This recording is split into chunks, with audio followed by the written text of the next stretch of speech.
let's go straight to business. My guest this morning has, over the course of his life, built for himself a resume that most can only dream of as a young politician, or as a young politician and investment banker.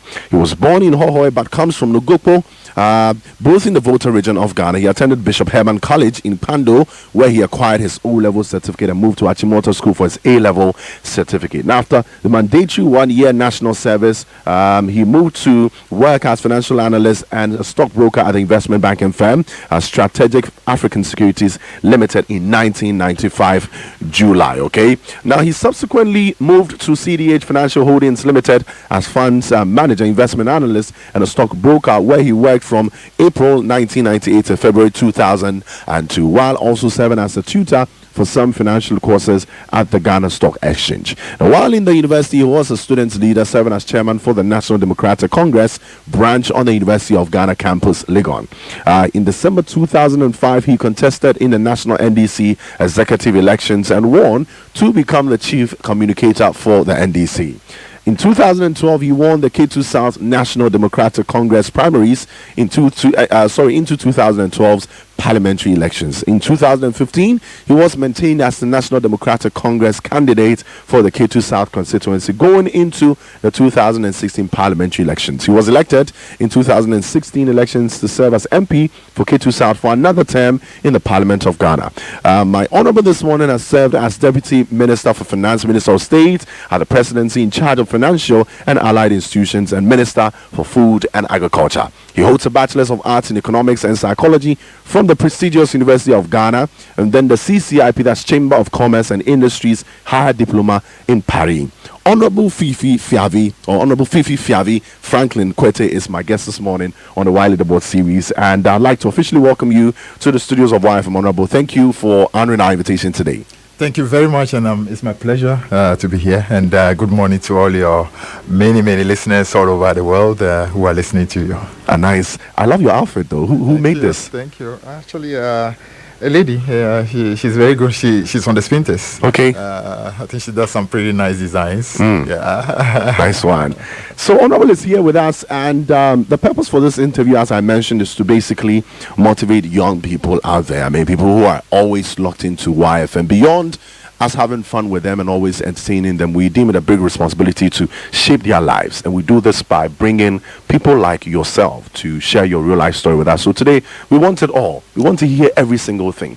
Let's start from where you were born, where you grew up, Hohoe, and then Nogokpo, that's where you're from. Nogokpo is known for a lot of things. I mean, growing up, did you know Nogokpo as the Nogokpo we know today?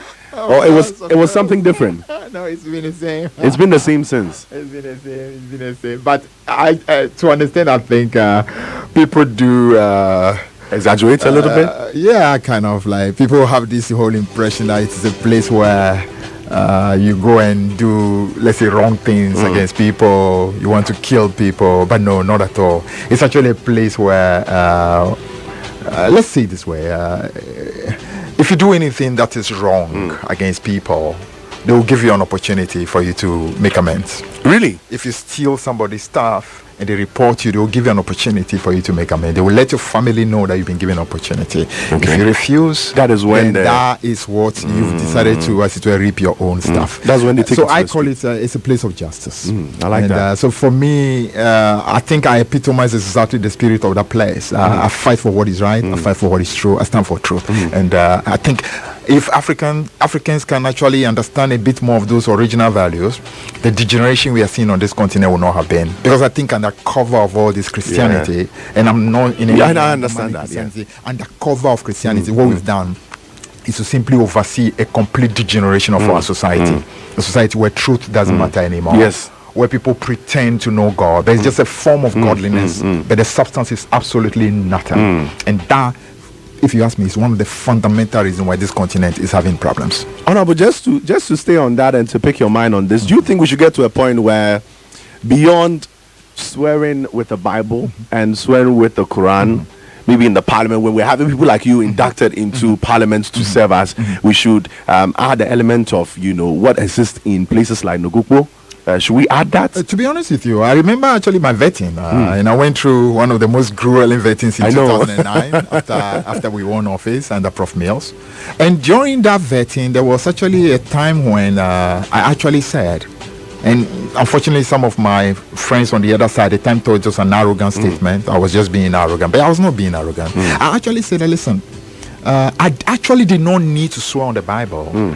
Because the things I'm telling you, I will tell you exactly that. Whether there's Bible, there's Quran, whether there's nothing there, I will still tell you. Because in truth, we don't need to actually be swearing on Bible in order to tell the truth. But often what has happened now is that we simply use the Bible and so on as a cover. You understand? Like Rollins constantly said again and again, Africans don't in any way dread a lot of the things that we call religious. They don't. But I can tell you, for example, that if somebody is misbehaving and I take you to Nogokbo and you know you are wrong, you will not dare. You just will not dare because you know exactly the consequences. But if I took you to a Kali priest or I took you to even a charismatic pastor, you still want to lie because if someone you believe that God won't do anything. But let's go to my hometown and see whether you everything is fast, right? Absolutely, you'll be dealt with. And that is a thing that I think as Africans we need to appreciate a bit more. You think we should go back to that, eh? My thinking is not so much going back to that. I think we need to go back to fundamental values where somehow truth meant something. Exactly. Truth meant something. Because I think at the moment truth doesn't mean a lot at all. People just basically use... God has become just a convenient excuse for doing what is wrong. You understand? So everybody now says, oh, by the God's grace, by this, that, by it's just empty talk. Now, word on the streets is the truth is what you make it.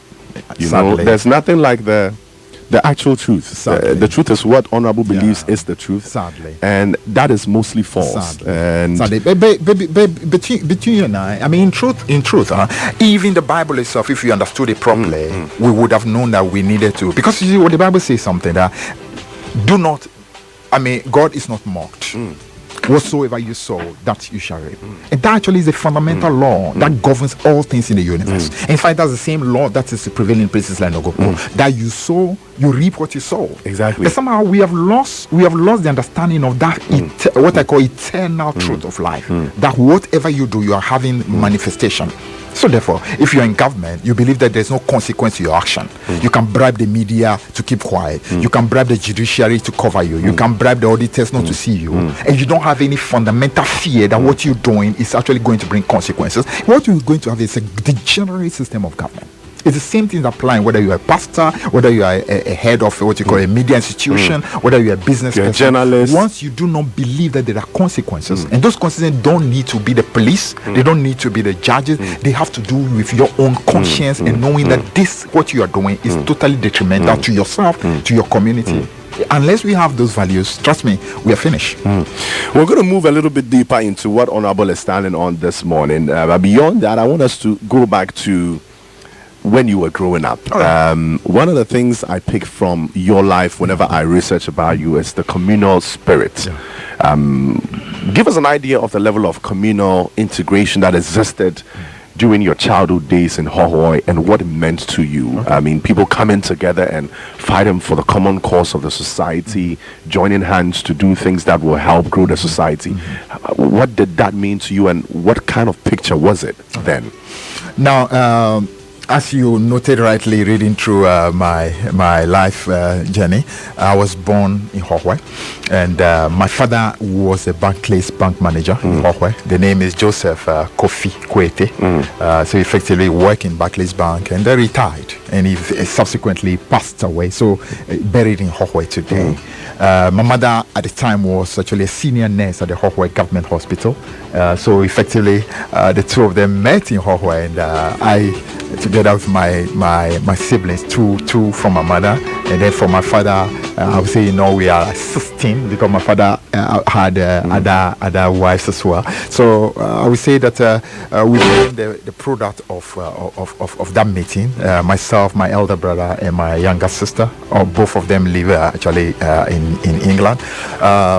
We did not stay too long in Hohoi because my mom moved to set up a private midwifery in Aplao. Okay. So I would say more I remember growing up in Aflau rather than in Hohwe, because I would say we left Hohwe when I was just about 3 years old, so pretty young.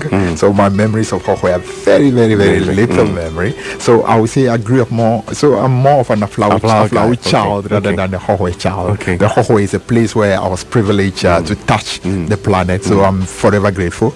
My umbilical, how do they call it? Umbilical cord, yes, very there. So it's a deep connection with Hohwe. But grew up in Aflau. Aflau, as you know, is a border town. So brisk activity, a lot of movement. You meet virtually everybody. Because it's a place where people are coming through to and fro. People are coming from Nigeria, from Togo, from Benin, from different parts coming through the border. Other people coming from Ghana, going across as well. So you grew up in virtually in a place where you're meeting it's almost like a crossroad where you're meeting people. So growing up was much more constantly about like of course, it's also a place that's known for a lot of smuggling. I know, right? did you see an understanding of that then? I mean, then when you saw it, did you understand what was going on? Yeah, you kind of know growing up. Because, I mean, let's say it this way. I would say initially growing up, the kind of family I came from, incidentally, because my mom moved and set up her own midwifery, almost like became a child that grew up with mother rather than with father and mother, because my father remained in Hawaii. So we saw my father, if you can be not so often. So I would say I'm more of a child that grew up with a mom. So more mom. Yeah, so you were warned by mom often that, hey, don't, when they give you the things to help them cross down, because they may arrest you. So you grew up initially with the fear that, hey, because naturally when you're going across the border or coming, and that's school across the border, so as you know, some people will tell you that, oh, just hold this for me. Because normally if the person has many staff and you take a few, naturally helps the person to be able to go, and mom will tell you, no, they will catch you if you do that. So initially you were very afraid, but eventually as you grew up, you became a little more sympathetic to some of the people, especially when you know that this is just for somebody for survival and so on. So basically that's how the community was. It was a beautiful growing up. I grew up particularly young, very interested in football. So I just had a very early interest in football. So my main engagement were mostly football in the community. I used to play a lot. I love playing the midfield, so I was very good. I actually had a little football club. Oh really? Yeah, growing up. So I'll get the jerseys for my friends. You were the organizer. I bought the ball, and if I lose a match, I take the ball away. When I lose, I'm taking my ball away. I'm taking the ball away. Wow. Honorable, beyond that, beyond loving football, as a young boy, what kind of ambitions did you have? Where did you want to see yourself growing up, or you just lived as a young guy then? Actually, no, not quite. Sometimes I think we all have different destinies. As a young child growing up, I don't know why I started very early to identify with some people, and I think those people somehow impacted me. One of the people who, if I would say, my first inspirer was Bob Marley. Wow. Bob Marley, yeah. Can you sing any of his songs word for word? Absolutely. We'll try and do that for you. I love Bob Marley. What about him did you love? I think his philosophy. It was not so much, the music was great, but I think the ideas for me were much greater. So I grew up already shaped with this whole dream about Pan-Africanism, about the need for Africa not just to unite, but for Africa to be liberated, not just political liberation, but much more of an economic liberation. So that Africa can literally break the chains. In fact, my favorite Ghanaian, Bob Marley music is called Babylon System, and the whole idea behind it, I would say, for me, it epitomizes who I am. The need for Africans to rise, break those chains, and become who they are, and not what somebody wants them to be. You understand? So the song goes like, we refuse to be what you want us to be. Yeah. We are who we are. And the part says, tell the children the truth. And I love that part. Tell the children the truth. Tell them the truth, because we've been working on the one praise for far too long, and it's time to rebel. It's time to rebel. I grew up with that belief. I believe that we needed to rebel. We needed to, as it were, find ourselves. So I would say very early on, Bob Marley became a massive impact on me. Yeah, Jerry Rollins became another massive impact. And because they all preach the same. Because I was actually living, generally, Aflau, we are virtually living almost in two countries. Because Ghana, my country, but I was schooling across the border. So I was seeing two systems. So from 79, for example, when Rollins came, I was seeing effectively one system which was a very autocratic system where there was a fear of one man. Everything comes to a stop when that one man's mentioned. And then on this side, I felt there was a young guy who literally was burst onto the scene, was working with ordinary people, wanted ordinary people to have a certain sense of power. So I saw a contrast, and that I would say shape again. So would this be Togo? And then Lome. Ghana? Lome. Because you know, in Aflau, many children in Aflau cross the border for school, and I was one of those that crossed the border for school and back. So effectively living Aflau in the morning, going to school and coming back. So that's why my very primary school, for example, will be, in fact, primary and even initial part of my secondary school was across the border in Lome. And then after I got what you call BPC, then I started with Bishop Herman before continuing to Achimota. So I would say living across those two cultures, you saw two systems, and those two systems kind of impacted you.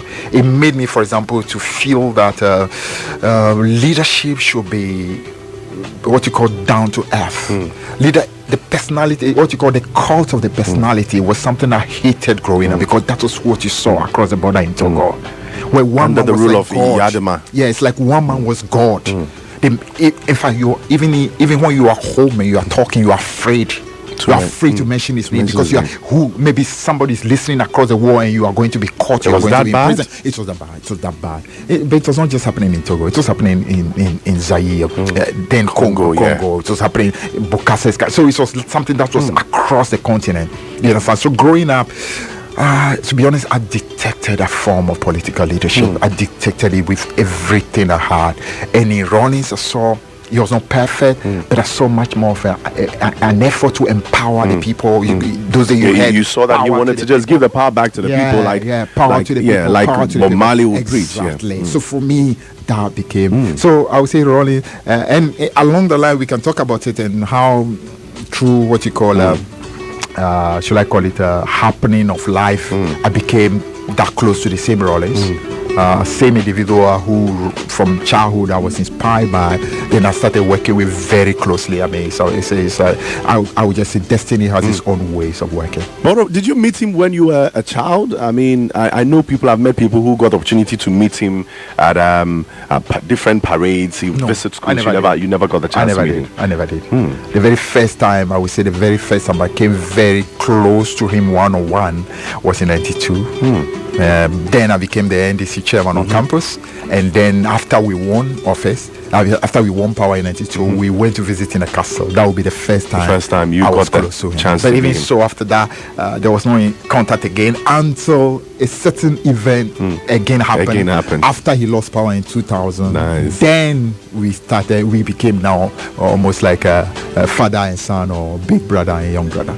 Last person I had on here who had the opportunity of meeting the late Jerry John Rollins shared with me the words. I think it was Mike Egan was here. Mike met him. Former Honorable Joyce I also met him, and they shared with me words he exchanged with them. What sort of person was he when you met him? I mean, you knew him from afar. Absolutely. When you met him, what kind of conversations did you even have with him? Do you remember? To be honest with you, I mean, the first one. A lot of people do not know, but he's somebody we saw.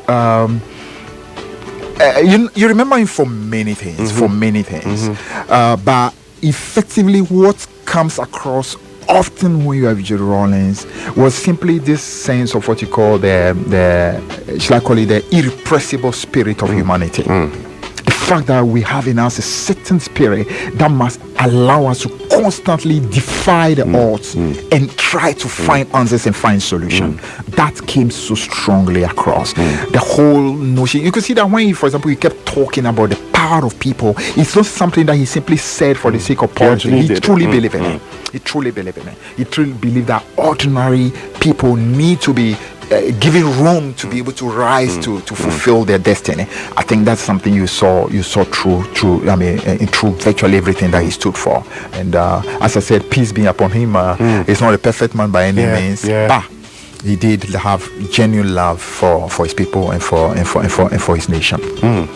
Anyways, beyond that, I mean, back to school, your early days in school.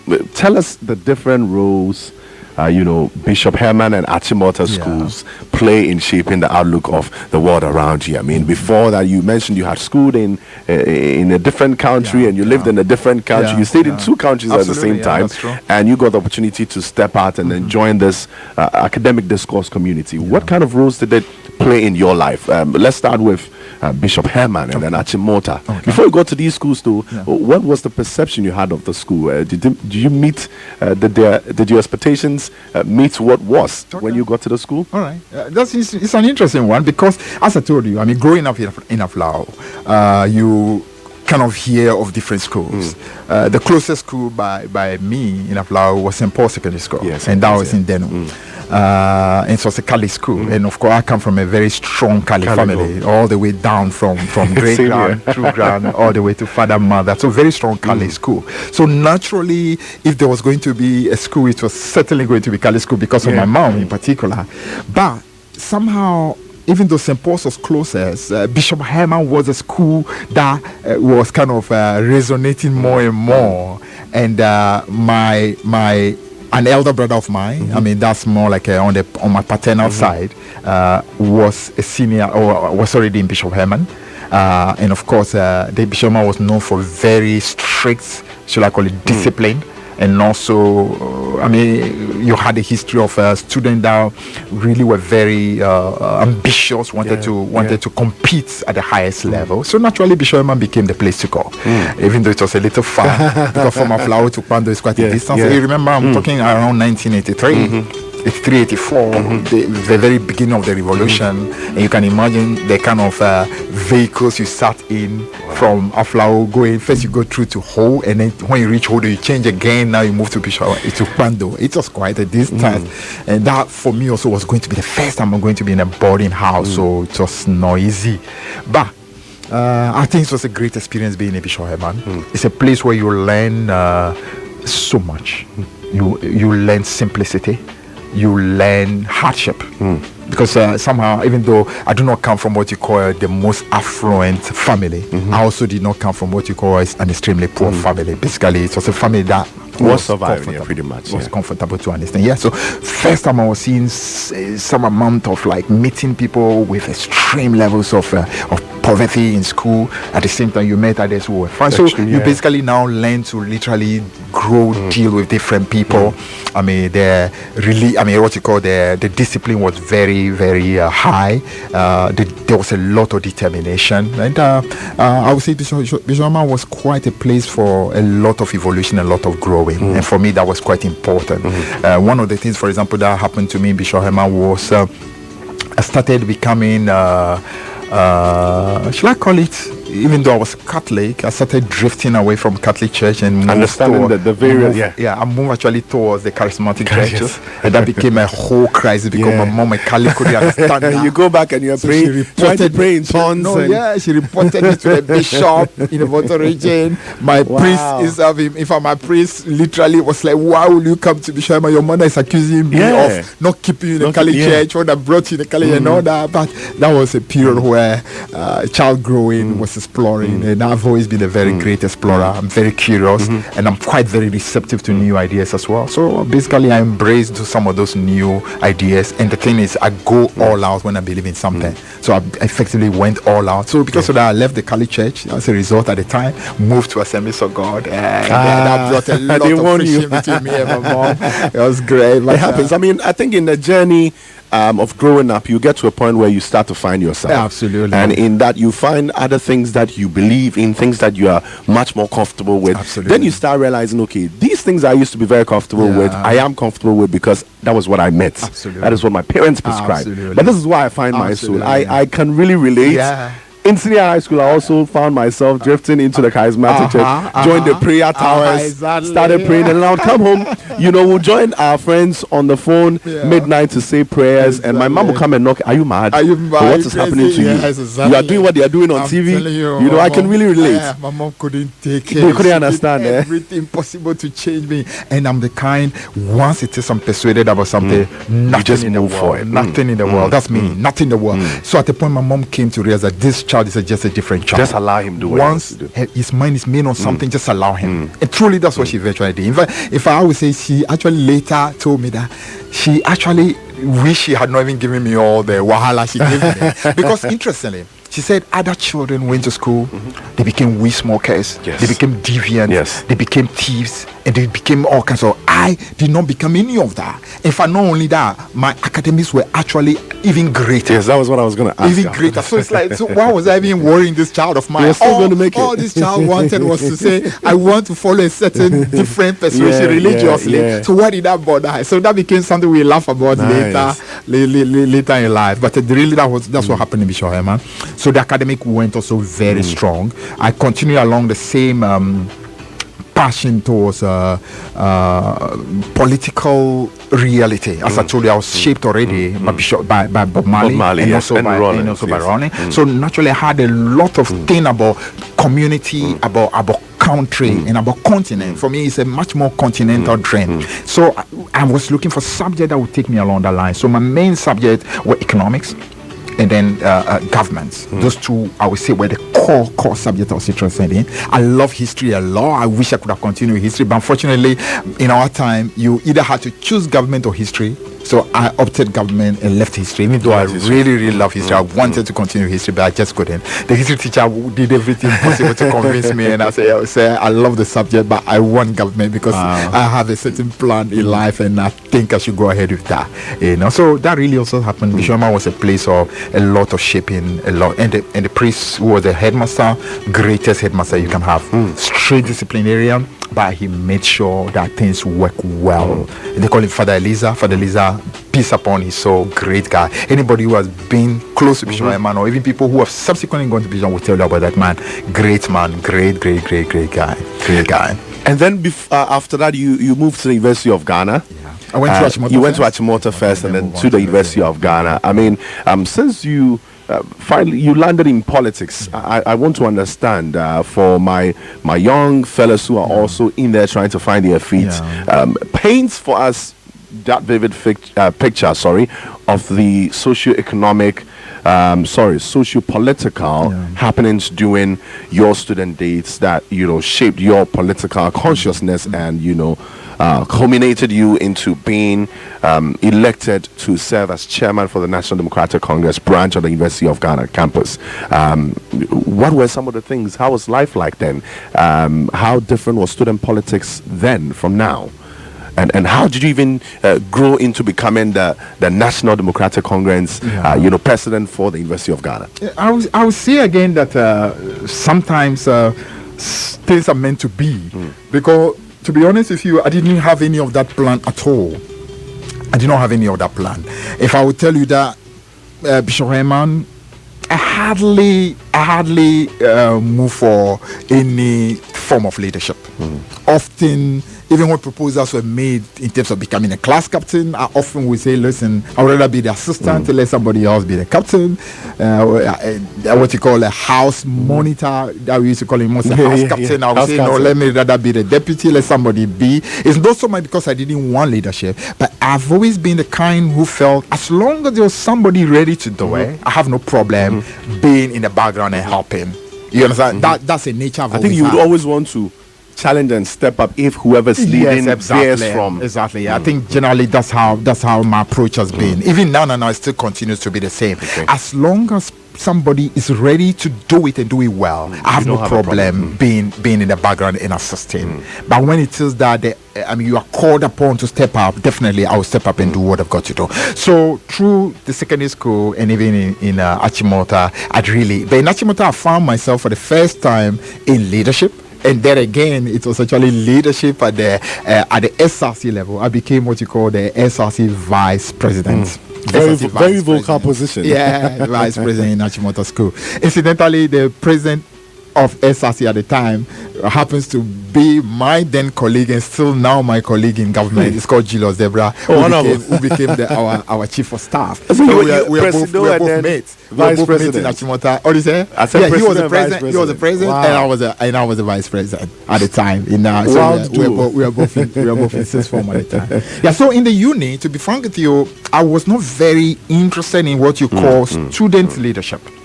The reason was simple. As I was entering the university, I already knew. You remember, Rollins then was still in power. I entered the uni in 1990, in September of 1990. We hadn't yet made a transition into multi-party. So Rollins was the PNDC. So I was entering into that uni. I knew that my mentor was Jerry Rollins, and I also knew that the natural orientation of student leadership was to orient you against the government. That's true. So as I was entering the campus, I knew right from where to go that nobody on this campus is going to orient me against Jerry Rollins. Nobody. So I can tell you'll be surprised. You see the orientation the first years go through. You go through. They will take you, for example, those days you go to what you call we call it SOA. That's SOA. That's the School of Admin. At the time, that's what we call it. I'm trying to call the full name SOA. Anyway, the auditorium, School of Admin auditorium. That's where the Nooks leadership met up. Yes. And guess what they were doing? That first meeting, which was like I think the second day on campus, trying to orient you. The whole orientation was to make sure they polarize you against the PNDC government. So every single thing was to tell you that no, it's a government that is not good. It's a government that is not. It's intentional. It was a complete orientation. And that day was the beginning of my political orientation. Should I call it political outspokenness? Because as they did what they did, when it came to question time, you stood against nobody else spoke. I alone stood. And once I asked my question, guess what the speaker one of the speakers said? He picked the microphone and then immediately he said, "Those of you here must appreciate that some among you are definitely BNI agents." So originally, you were pointing to me as a BNI agent. Somebody was working for the government. Meanwhile, I didn't know anybody in government. All I was trying to tell them that I do not believe that you should be orienting us against anybody. Leave us to choose what it is we want to have our political freedom. So you can see already that I became polarized right from the very first week. They knew you. They knew me already. So automatically, I told myself I'm not interested in anything on campus. So I didn't go towards any of JCR leadership, SRC leadership. I was not interested. Because you felt... it was all going to be an attempt to go against Jerry Rollins. I didn't want to do it. Now, in my third year, which is the beginning of my third year, that's when the 92 elections was about to happen. Now, as I entered campus that term, which was like September of 1990, you saw the activity starting. But it was very difficult to find one person boldly speaking for the NDC. University of Ghana was like almost like a Waterloo. There was fear. Even the lecturers who were sympathetic to NDC did not show up. Students were scared because MPP supporters made it a point to make it like you really must be crazy to even support the regime of Rollins.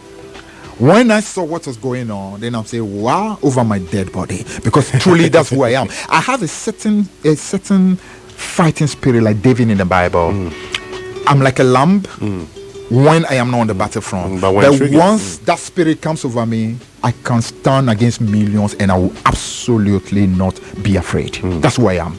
So when that takes over me, I become a different person. So people wonder, but this guy, but truly, if you know me on a personal level, a lot of people who don't know me on a personal level think I'm a very combative, constantly angry, fighting people, but no, that's not who I am at all. I am a very quiet, cool, very, very, very low-key person. I like the word. Yeah, enjoy my fun. I mean, listen and laugh and that kind of thing. But once I go into my combat, it became, so I move into typical combat. I started absolutely going into the places where the whole debates were going on. Whether it's going to be what you call the JCR common room, whether it's going to be the dining hall, anywhere that the MPP guys were doing. I think the dining hall is CC now, right? Yes, the central cafeteria. And trust me, I never lost one debate. I never lost one debate. And that's typically me. I don't lose debate easily. Because before I go into a debate, I actually have my full fact right. And I absolutely started decimating the MPP guys across the campus, various places, taking them on. And especially when it came to the issue of Jerry Rawlings, trust me, I'm going to absolutely maul you. About that. I will maul you into pieces. Now, so NDC guys started realizing, wow, this guy is something else. There's somebody started. And they were quiet, they were free. So when they started seeing somebody, a hero emerging who was speaking for them, they actually started. In fact, the next thing I did was actually, I didn't even know where the NDC office was. So I asked somebody on campus. And you were genuinely just doing all this because you believe in Rawlings. The principles of Absolutely, the late Jerry John Rawlings. And then you stood for it. You were not in any way. At all. I was not looking for any position. Not at all. I was not even. I didn't even know where the NDC office was. I didn't have no clue. So I actually saw MPP people were wearing their paraphernalia. So I'm like, what is going on? Why is nobody wearing any paraphernalia on this campus? So I decided one day I'm going to find out where is the NDC office. So they showed me a place, Paloma. Okay. I took a trotro and I arrived at to Circle, drop at Paloma. Then I asked NDC office, they showed me. I went into that office. I bought an umbrella. I bought a long boo like you wear. Yes. I bought a number of paraphernalia, and from that day until the election was here, every single place, including lecture rooms, I wore the NDC. And I did it deliberately because I wanted to invite the MPP guys over and do my battle over. And that's exactly. So in the process of that, one day NDC was having the meetings. One person told me that I needed to come to the meeting. I didn't know what the agenda was. So they had the meeting and you were not a part of all that. So when I went to the meeting, they said they want to choose the leaders, and 2-1, everybody said, as for the chairmanship, this guy is going to be there. That's how I became the NDC chairman. I'm not sure they even knew your name. They didn't even know me. They just saw that this guy will be the chairman. That's how I became NDC. So the people wanted you. It was like what you call a popular acclamation. And to a certain extent, people do not know, but that actually was what happened to Rawlings. After June 4, Rawlings went into, because of the nature of what was happening, he needed to be alive. Yeah. Because once they kill him, then they are put down what you call the revolt. So Rawlings wasn't there. So people actually thought he had died. The following day, when they met at the airport mess and the junior officers together with Bachijan and so on, Bachijan actually, I think, was thinking that he is going to become the leader. Then, as they were having a meeting, I think somebody hinted Rawlings that there was a meeting was being done. Rawlings started walking towards a meeting, and every single one said that is the leader. So sometimes people who do things out of selflessness, they do it not with a view of what they themselves can benefit. They just believe in the cause and they fight for the cause. Leadership literally just come upon them, and that's really, for me, that's what happened. I had to become the chairman of the NDC on campus. So you walked in the line. Absolutely. For me, it was simply believing in a cause and fighting for that cause, and that's how I became the chairman of NDC on campus. And typically, like people do not know, I fought hard and we won. And after we won, you know what? I went right back into private life. You just withdraw right back into private life. I just melted back into private life. I was not the type who went using my position to try and get a job out when we finished campus. No. Even eventually when I got my job, it had nothing to do with the political. So today when I hear about the level of anger and disappointment people feel, I've worked and then they forgot me, they didn't get me anything, I smile because I'm like, you know what, you worked for a purpose. I never had any of this, because for me, I did what I did purely because I believe in a cause, not because I wanted something out of it. So whether I got something or not got something is no problem, because for me, I just do it because I believe in it. But we must appreciate not all of us are that way, so therefore maybe we need to find ways gradually to start working on all of us towards getting into a place where we can become people who fight for the cause rather than people who fight for ourselves. We're going to get back to when you decided to get back into active politics, okay? But just a little bit on what your life went into after you decided to just withdraw from all that and get back into your private life.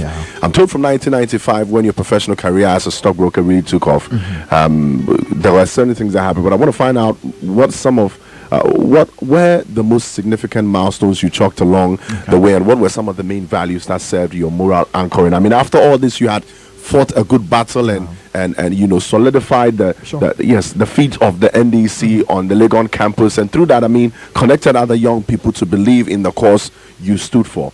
After you decided to get back to your private life and start work, what were some of the challenges you met? What were some of the walls you had to scale? What were some of the great milestones in that journey? Where did you work? Absolutely. So this what happened. And so, as I said, I went right back. I melted right back into private life. In fact, I would say between my first 2 years on campus, my major passions, even before politics started, my major passions actually, as I told you, I was still very much along the line of charismatism. So I actually was the prayer secretary of the University of Ghana, we call it the UCF, the University Christian Fellowship. I was actually the prayer secretary. Yeah, I was first the prayer secretary for Ikofu Hall, my hall, and became what you call a deputy prayer secretary for the University Christian campus. So basically, I continued along those same things. I used to be a very great member also of the International Central Gospel Church. You understand? As I told you, I have a very strong Pan-African thing, and Otabo was also then the voice that was pushing that Pan-African dream along. In fact, the original concept of Otabo was actually built what he then called the Pan-African Center for Christian Leadership. That's really what original plan was. I think along the line, it didn't go along that. So I would say I continue along the line. Then move national service. I did my national service at the Office of Parliament. Okay. So I had opportunity actually to meet MPs and so on, even though it didn't come through any political. Basically, I got it. You wanted that, and I wanted. So I did my service there. I did my service in 1994. Incidentally, what I didn't tell you actually was on campus, my closest friend actually became my wife. And we actually did national service at the same place as well. So I'll say on the private level, I was building a future along that line as well. So we became super close, both in school, because we did economics together, and in fact economics and psychology together. So we became also virtually super friends, virtually lifelong friends. Honorable, so where was Mrs. when you were trying to fight for the dream on campus? Was she still in the picture? Yes, she was. Actually, she was also a member of the party. Okay. Because of me. Okay. But she's never really been too political. Okay. But naturally, because of me, she cannot agree. And there was one incident I never forget. You know, and that tells you about simply my belief in doing right things. I remember one time we had this paraphernalia, and now then was chairman. I don't know. I think we were going for one of the rallies, and when we got the party paraphernalia, we were supposed to distribute the party paraphernalia. You'll be surprised when I had to distribute the party paraphernalia. All the members who were there, Mrs. who was there like a close friend, expected that I would hand the paraphernalia to her first. No, I did not. I made sure every other person, and she kept looking at me, and I was giving it to different people. She was like, "So what about me?" I said, "Wait." I gave it to different people, eventually gave it to her. She looked at me and was like, "What is wrong with you? You were fair. Why are you like that?" And I'm like, "This is who I am. I just believe that you have to be fair. The fact that you are close to me doesn't mean I should give you an advantage over others." So today she still reminds me that that's your attitude, that attitude of yours. Did she at any point, caution you about taking it slow or taking it easy on your political dreams on campus? I mean, this is just on campus. Actually, no. Because it looked like you were a target for some reason. Absolutely, that's very true. But somehow, I think she just knew I was somebody who was super passionate about what I believe. In fact, to be honest with you, she knew me on two fronts as well, because she was also a member of International Central Gospel Church. Okay. In fact, she actually was in the church before I moved in. Okay. So she kind of knew I was very passionate along spiritual, religious was line, she the one and that also very spiritual. No. Okay. No. Yeah, I moved there from Bishayam, as I told you. So she felt that there were two strong passions. Yes. In fact, I can tell you actually, I had two paths ahead of me. I either would have become a pastor, a reverend pastor, or I would have become a politician. So I used to call it. You're still doing the Lord's job. Yeah, that's true. I used to call it a path towards priesthood or a path towards becoming a prince. So in the process, I think somehow, if you ask me in truth, I still believe I have the two. Yeah. Even though I don't often, you won't see me get on a platform and start quoting the Bible. But you still applied in your life. Extremely very spiritual. I will tell you, my spirituality is something very deep, extremely deep. So anyway, so she didn't really stop me. So in terms of the private, as you said, so after Parliament, like most people, you stay a period of, I stayed about a year. Looking for job. And everybody's like, "You play such a mighty role." Why didn't you get a job? Did you even reach out to anybody to try find a job, or you felt you should just do it on your own? I just felt that getting a job is that's your job. I mean, you shouldn't be asking any.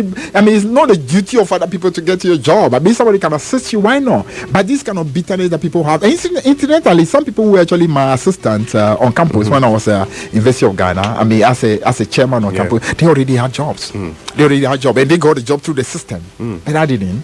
But I never still was. Anyway, but long and short, I eventually got a job with the Strategic African Securities, which again was to me important because I had an interest in what you call investment banking because I did economics, so I kind of had that interest already.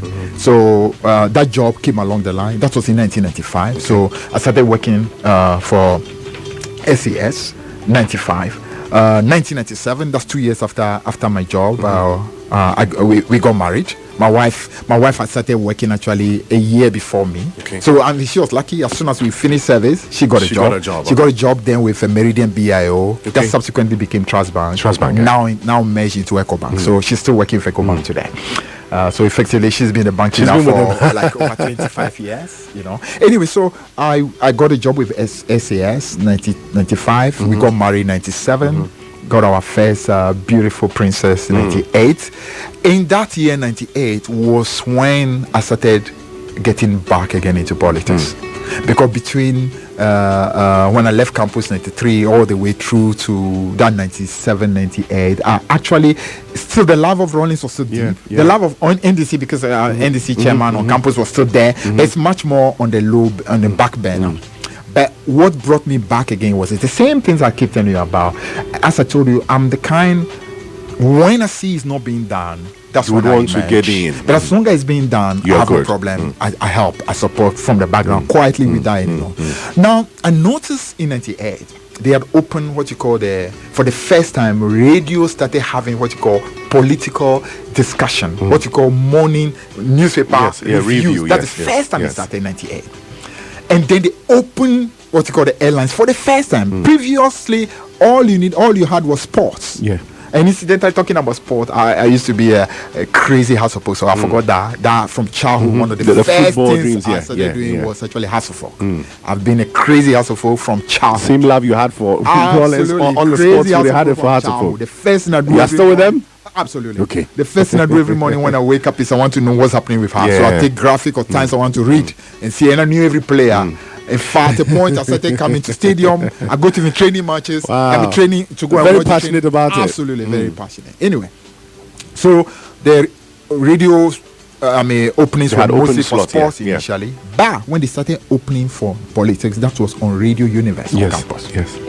So every morning when I'm driving, Mrs. and then little baby, Princess. Because what we did was we leave the little baby with my mom's, my wife's mom. She was living in Osu, so we drop her there and then move on to work.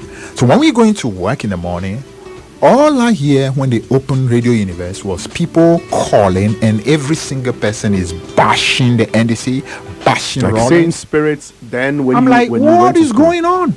So if there are, let's say, 20 calls, 19 calls are against Rawlings and against NDC. Nobody is talking. And the people in the studio themselves were super biased. And I can call you some names, you'll be surprised. Kwetey Baku used to be a chief corporate at the time. You have Alaji Siddiq, who was then the host, who was pretending to be neutral, but he was doing the good job, the lost job for the NPP. Nana Yao Furiata, Ken Furiata's sister, used to be one member. And then they were constantly bashing. I'm like, what the heck is going on? Didn't you believe they were also quite passionate about the party, just like you were passionate? For me, I had no problem. Once you taste, you profess to be for someone. But once they go against you, the problem I have is when you pretend to be in the middle, when you're doing the job against, then I have a problem. Because I feel when you believe in something, you must show. So if I'm Chelsea, I'm telling you I'm Chelsea. I'm not Manchester. But for you to pretend I'm in the middle when you actually are working against another person, that I have a problem with. Because I feel that's hypocritical. So those of them, Kwetey Baku never hid the fact that he was not for NDC, and I respect quite open about it. But the others who pretend that we are in the middle, but they're actually doing the slaughter job, that I have a problem with. Anyway, so that was how I started back again, because even though I was in private office, those mornings, even as I was driving, I would call. I'll call Radio Universe, and it goes through. And then, who is on the line? Fifi. Fifi, yes. Then I start absolutely raining down stuff. And of course, it's all backed by facts, right? Oh, of course. The thing about me is like things I tell you are very supported, supported. But also, I'm somebody I call it out as I see it. If I feel you're being a hypocrite, I don't know how else to. I mean, I'm a sharpshooter. I'm a straight shooter in that respect. I say you're being hypocritical, and this is why I think you're being hypocritical. This and that position is not sustainable. What you said and what you're saying is not true. Then I now bring my phone. So the voice now started being heard again. Now people didn't even know this is the same guy who no, they didn't have a clue. In fact, not only ordinary people who were listening, even the NDC at the highest level didn't know. All they kept hearing there was a strong voice that was speaking. They didn't know who it was. They had no clue who it was. In fact, it continued all the way to 2000, getting close to the election in 2000. And they started looking out for this voice. Who is this person? He's constantly speaking so strongly, but somehow nobody seemed to know who he was. Guess who found me? Haruna Idrisu. Oh, honorable. Haruna Idrisu was the one who found me. Haruna Idrisu and I had a clash on campus around 98. And this was having a program on campus. He was then SRC president, and of course as SRC he had president, joined the SRC. He was SRC president, Nooks president. So he needed to show a certain level of a middle kind of thing. So on campus they were disturbing the NDC people when I was coming, and then I took an issue with Haruna and say, why are you guys doing this? So we had our own interaction. Of course, we got to know this, that. So subsequently, when he started hearing them looking for me, he said, they are not him. So he was the one who actually looked out for me, and that's how I got back again. And this between 1999 and 2000. This actually was around 2000. You had gotten married the year before 2000. Absolutely. 1997, and then baby came in 1998, and then you joined CDH as well in 1998. Yeah, so actually in CDH. Exactly, that you were found. This was when I was in CDH that this happened. You maintained, you mentioned earlier that you were not really faced by the whole, let me get into politics to find some money for myself. You just wanted to fight for the cause. Because the party was in power, but I was totally outside of it. You also had to make your money and survive and make sure you sustain your family. Absolutely. So my question is, how were you able to weave your political ambitions and dreams and activities into your corporate life? Because this was you still having a 9-to-5 job and doing politics. How was it for you? Let me say this way, that I was lucky that the leaders of my company were, let's call it, they were tolerant. Maybe because they also knew that I was not doing politics during work time. For example, I'm going to the office. So this is between 6 and I arrive in office at 8. And I'm making my call in that hour. And then I go into office. I don't make any call. But if there's a program after work, I still can call. So I do my stuff outside of the office hour. So they clearly knew. And of course, I mean, the company at the time felt that it was Rawlings in power. And I'm actually fighting for Rawlings and his government. So the company was not going to come under any pressure from anybody.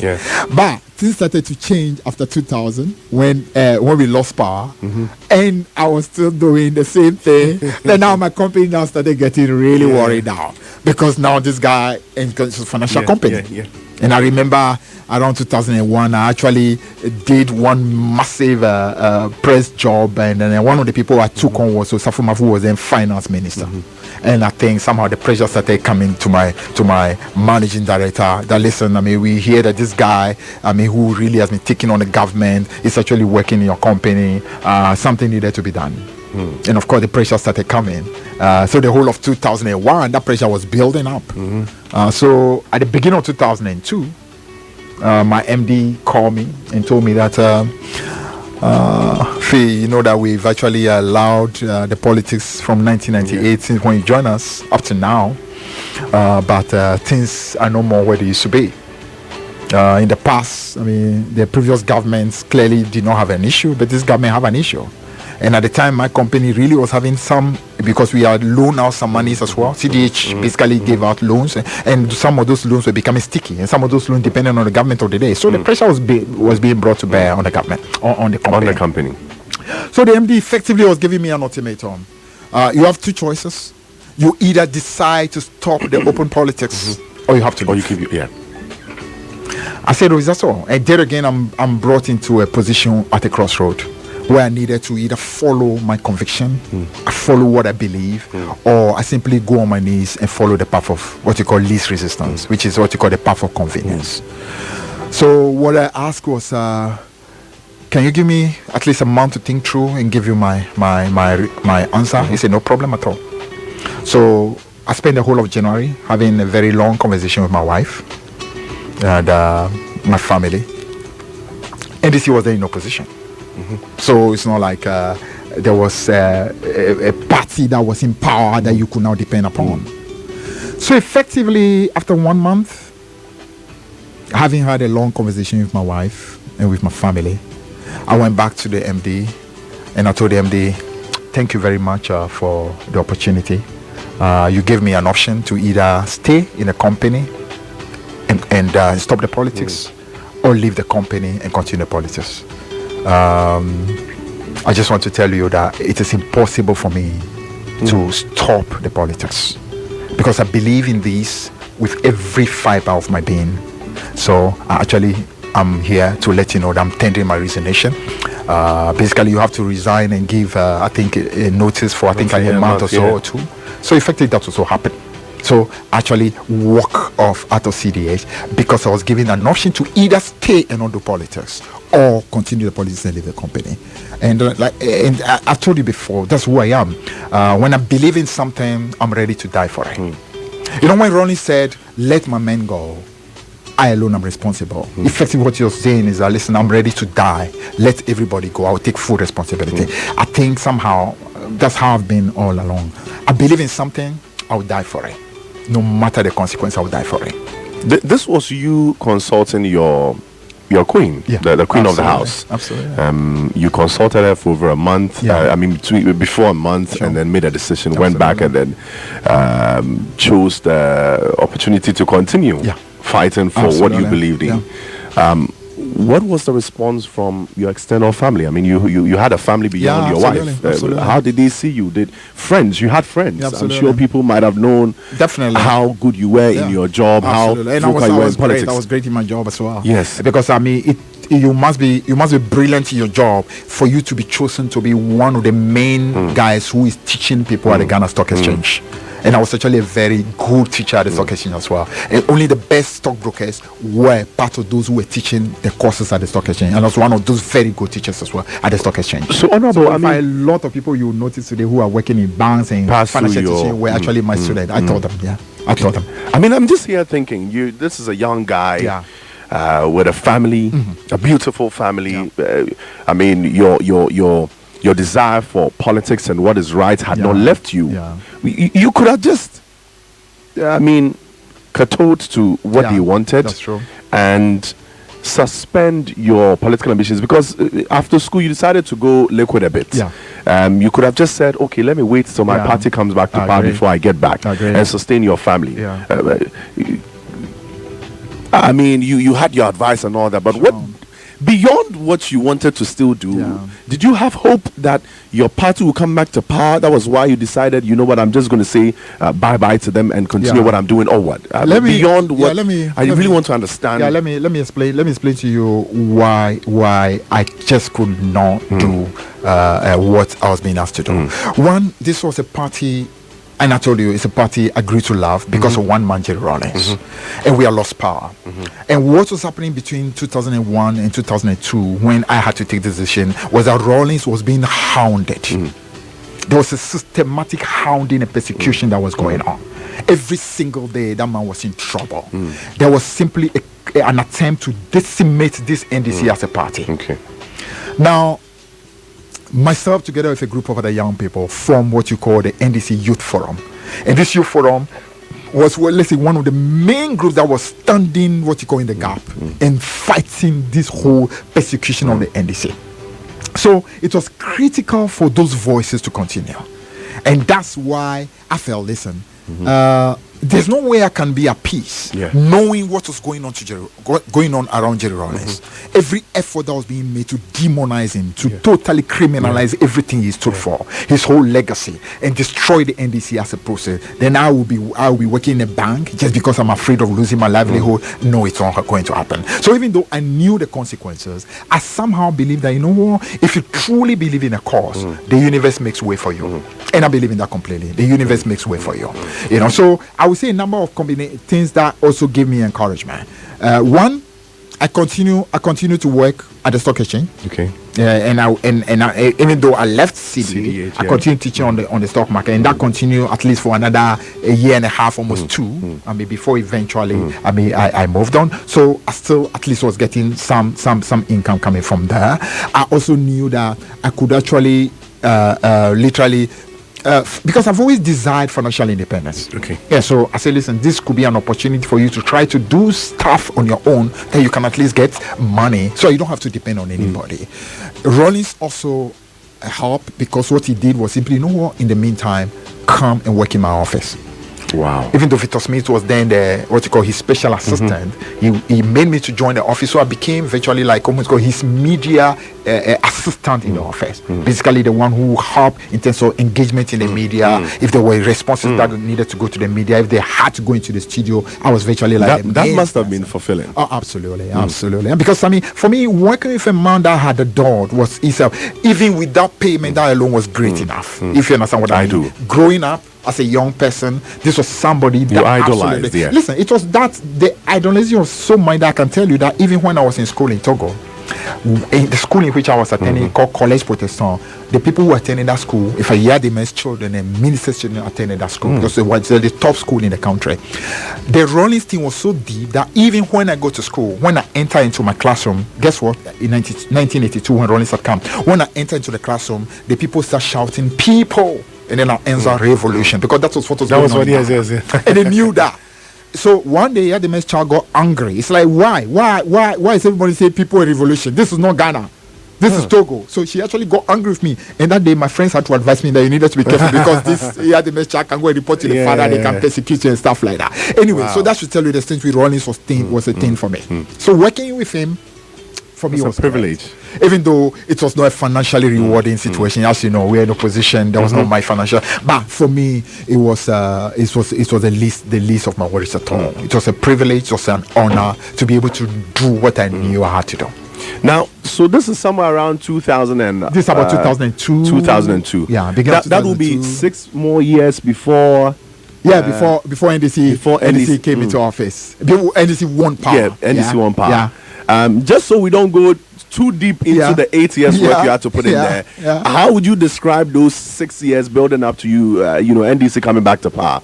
I would say there were 6 years of a lot of learning, a lot of sacrifices, a lot of commitment, a lot of hard work, and of course a lot of belief. For me, it was a constant belief that the truth will be vindicated. The truth will be vindicated. Because one of the main things that made me do this was because, you know what, I believe the story of Rollins and the story of the NDC had not yet been fully told. I believe that somehow the NPP had managed to demonize that whole legacy and create an impression that it was a totally poor regime.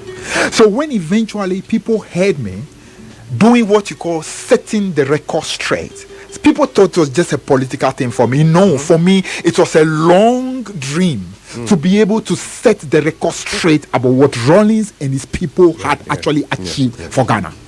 And that setting the record straight incidentally became, if you call it, the making of my own self. Because that absolutely was what catapulted me across the country. When people started hearing a systematic attempt to set the record straight relating to what has been done by Rollins at the NDC. I mean, the economic front, the political front, the infrastructure front, on every aspect, education, in health, every aspect. I basically systematically tore into pieces all the lies the MPP had actually crafted, the edifice of deception, tore it down, and literally told people that we may not be perfect, but listen, we are proud because what we have achieved from the period of 1982 all the way to the year 2000 is absolutely beautiful. And that was the story for setting the record straight. Okay, nice. Now, in 2012, that I very well remember, you were elected as Member of Parliament for Ketu South. Sure. How relatively different was it then and how, I mean, now in terms of the amount of resources you needed to, put in there, some of the sacrifices? I mean, listening to your story now, I know you are a man who has really sacrificed a lot, to get to where you are today. General expectation of the constituents. I can tell you, for instance, without interrupting you, I can even tell you that I actually didn't even have an ambition to be an MP. I keep telling you They that called. for me, the people. for me, it's never a personal thing. It just falls in the line. It's never been a personal thing. To be honest with you, in 2004, when Haruna Idrisu was going to run for MP to win and become an MP, he actually told me that, Fifi, why don't you run as well? I said, Haruna, no, I'm not interested. And then looking at how active you were, you could have. Oh, I could have, definitely. Yeah. I definitely could have. No, if I were that kind of, if somebody who has personal political ambition, I would definitely will. So to even quote, if I lost, I would have already established and then build on that to go. So just to refer back to what you mentioned earlier, the MP then at Ketu South, around 2004-ish, you felt was doing a right thing? No, what I felt then was like, even if you were not the perfect, why not? I mean, you needed to be supported. You'll be supported to continue doing what you're doing. That's it. So I really was. So until around 2012, then we felt. Let's say it this way. There are a number of things led me to become an MP. Okay. And again, often it's MPP that is at the root of it. When I became deputy minister for finance. Because of what I did at setting a record straight, MPP made it a point to make sure my life was hell. So first they made me go through hell in the vetting. Yeah, you I mentioned went that to earlier. 4 hours of grueling vetting. It was like what you call a battle every step of the way. You need to watch that vetting in order to see what I'm talking about. Is it on YouTube still? It's there. It's okay. absolutely there. My listeners, you can refer to it. I'm Okay, telling you, just search for Honorable it Fifi's was a vetting. blockbuster. It was absolute blockbuster. Wow. They did everything possible. Their whole aim was we needed to bring this guy to his knees. We needed this guy to admit that he lied, to say that the things that he said were not true. And they did everything, and no way that wasn't happening. Because in truth, even though I was not perfect, I also am very thorough in the things I do. So the most you can say is that you may get some things in error.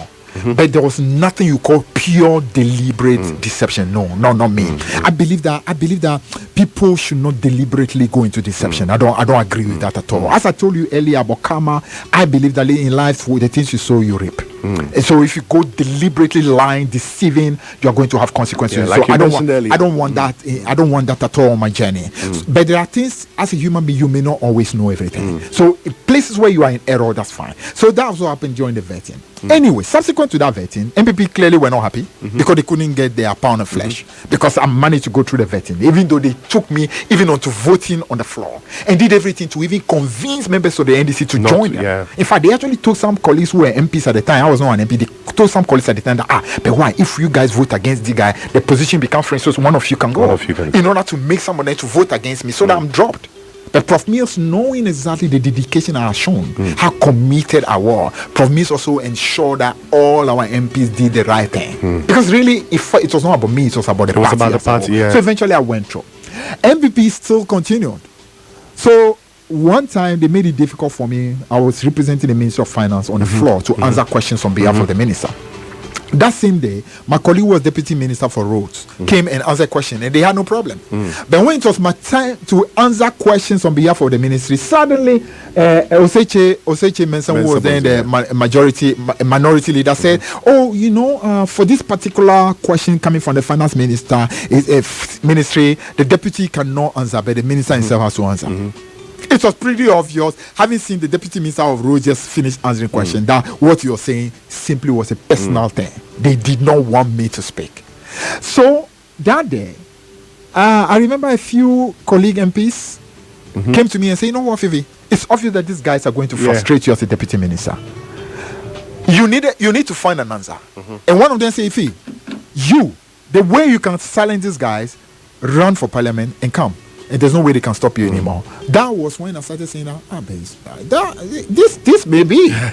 This just may be. The way the MPP guys are ready to frustrate me. Maybe the answer actually is to run for parliament. So they can, but that was the beginning. But two, next to that actually was the father. I also felt my constituency that had always been the World Bank of the NDC needed a voice that could be heard.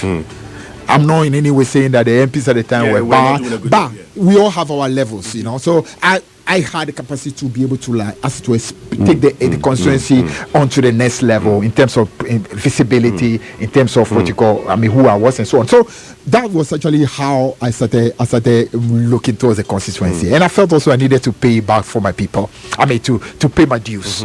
Having grown up in a community and now reach where I was deputy minister, why not? If I could use my leverage to be able to take development to that constituency as a way of rewarding my people, encouraging them. It was beautiful. So that's how events led towards me becoming a member of parliament. So there again, it was not planned. It wasn't planned at all. Honorable. Now, listening to all we've talked about with your vision in hand and a clean state, the clean state concept, what caliber of people did you set out to surround yourself with in order to propel and be able to achieve the dreams you had in serving your people, like you mentioned? You are very strong on people having good ambitions for their political dreams. How did you find the people who were able to help you and support you get to where you are in terms of building a team? As I mentioned to you already, I wouldn't call myself what you call the quintessential politician. Okay. Because the quintessential politician's overriding ambition is to win power. In that respect, I don't really fall so much into that. Because if you ask me, if you place in front of me the choice of standing for what I know to be right, standing for what I know is in alignment with my conviction and power, just as I was able to tell my MD that I would rather die than to do what he was asking me to do. The same way, I would actually go for my conviction, even if it will cost me power. That's generally, my belief. Now, so my friends also are people who naturally align with that kind of situation. First and foremost, you must be somebody who is patient in spirit. To be my friend. Patient in spirit means you're not somebody who is simply in a hurry for yourself. You must believe in a cause. You must believe that life is not simply about what I can get as an individual, but it's about fighting for what you believe is for the greater good. So invariably, the people who have been closest to me are people naturally who have that same alignment as well. And naturally as well in life, opposite tend to attract. That's true. So if I'm a very what you call like an absolute like I don't know how well to explain it, but I'm extremely passionate when I'm speaking about politics. I'm literally like fire when I'm talking. I naturally have friends who were not so much fire, who are calmer. So you tended to also have friends who are kind of calmer, but who also have the same beliefs and so on. So that really, I would say, were the people that became closest to me. But naturally, were people who had a certain long-term hope concerning the country, concerning the continent, who understood that we needed to patiently work at bringing something good for the country. Great. Now, but fast forward to 2016, the NDC goes into opposition. That will be the second time you're seeing that happen. In active duty. How would you describe this period in your political life? And since after that time, what has kept you grounded and focused in your quest to restore your party back to power? 2016 was quite one that was a very tough to take because you kind of felt, despite the problems that we had between 2013 and 16, the GM government was one of the most hard-working government in terms of delivering things for the country, and you can see the evidences are there. I myself, having finished as Minister of Transport, during my tenure at Transport Ministry, that's when we cut the sword for what you call the Terminal 3 project that you have today, which is what you call one of the best projects, the whole of Sub-Saharan Africa. It was also during my time that we cut the sword for what you call the Terminal Expansion project, which has made our port one of the biggest ports in the whole of Sub-Saharan Africa. So the edifices were there, the kind of project and what we've done. But the people make a decision. Let's say in my personal case, I can tell you that exactly 1 month to December 7, at dawn of November 7, I had a dream. In the dream, we had lost power. Wow. In the dream, we had lost power. And I think the dream was coming to me at dawn, I think about between 5:30. And as soon as I saw the dream, I tapped my wife and I told her that this is what I dreamt about. I think we've lost power. And she was like, oh no, are you sure? maybe God wants us to pray about it. And I said, okay, why not? We pray about it and see. But somehow, I just knew that no, it was a sign of things to come. Anyway, 3 days exactly after that, I had a very close friend who is actually a pastor, young pastor, and he also normally sees things as well. I mean, so he came visited me 3 days exactly. I never told him about my dream, and as soon as he came, we started chatting. The first thing he told me is that, Honorable, I was praying yesterday, and what I saw was that John Mahama has lost power, but you will win as to continue to be an MP, but Mahama will be losing. I was just quiet, because somehow I felt that was a confirmation. The Bible says, by the mouth of 2 or 3 witnesses, things are established. So first I had my personal dream, and then 3 days after, I got another person who was confirming that. So I kind of felt that was a bat. So you do the best you can, push hard, and see whether maybe, just maybe, we both maybe were just getting things that we're supposed to. Sometimes it's like you are being told so you can work hard and then change it. So that's what I hope. But of course, so when the election eventually happened, the shock was a bit diminished for me, because somehow I think my heart was already prepared ahead of time. Anyway, so the shock came. It was quite a big shock, but having gone through that shock before, as in what happened in the year 2000, for me it was something you are a bit used to. I was actually turning 50 in 2017. So for me also, it was also a moment of reflection. Throughout the time I was in office, people don't know, but I've always been somebody, anytime I had opportunity to talk to young people, I never spoke politics. People, I started literally coming up with what you call quotes that were my quotes, and most of them were words of deep philosophy, words of inspiration. And then people started, the guy has become a motivational speaker. But what they didn't know was that from 2013 all the way to 2016, anytime we had engagement, especially with young people, I never spoke politics. Because I felt young people needed to understand the values. They need to understand the principles. They need to understand what you call the things that make for transformation. Politics will come and go. And I can also tell you that between 2012, in fact 2010, all the way to 2016, I always work with a group of young people. And these young people I was working with, I did not even bother to ask which political parties they belong to. Because for me, I felt whether they belong to NDC or MPP, young people simply needed to be encouraged to find their creativity and to be able to find their passion in order to become a means by which transformation can happen. In fact, some of those young people will tell you that to date, I've never once asked them about what political party they belong to. Because for me, once you show that you are creative, because I tell one thing, if a young person can have an idea, and that idea, for example, can bring about WhatsApp, which WhatsApp today is worth billions of dollars, which employs millions of people. I don't care whether you NDC or MPP, because whatever you have brought is going to be a game changer for the country. It's going to affect NDC, affect MPP, employ people on both sides. So for pure passion and pure creativity, the party does not matter.